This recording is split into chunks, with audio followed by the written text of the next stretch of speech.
Welcome to the Deep Dive. Today, our mission is to really dig into the hidden architecture of leverage and dominance. That's right. We're taking a deep look at how true non-competitive advantage gets created. And this applies whether you're trying to maximize your desirability in the dating world or building a billion-dollar company. It's the same fundamental principle. We've got a fascinating stack of sources in front of us. It ranges from evolutionary psychology all the way to, well, the controversial business philosophy of Peter Thiel.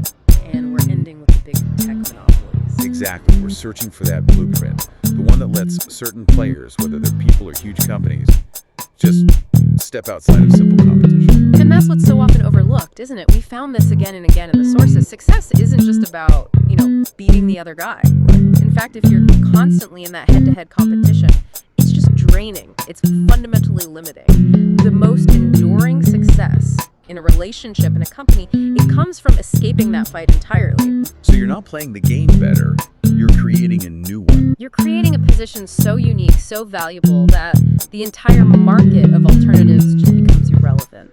Okay, so how do you build that kind of irreplaceable value?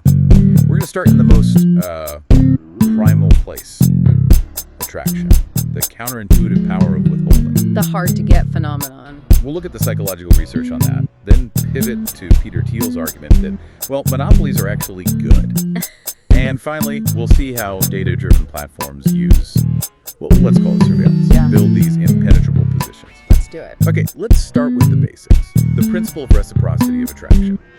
Just common sense, really. We tend to like people who like us. It makes sense. Psychologically, it reduces the risk of rejection. If someone signals they're interested, the path forward feels, safer. Less risk. But the research, it paints a much richer and, frankly, more strategic picture. The sources we looked at, especially a study from the Journal of Social and Personal Relationships, they point to something really counterintuitive. That playing moderately hard to get can dramatically increase how desirable a potential partner seems. Okay, so why does that work? It's classic leverage.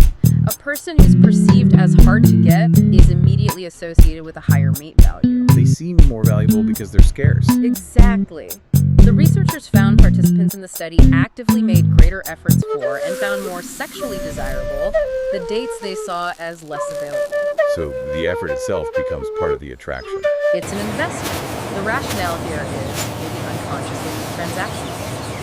The person doing the chasing is trying to get the best deal they can by securing a partner with a higher perceived market value. And once they put in that effort, They're more likely to double down.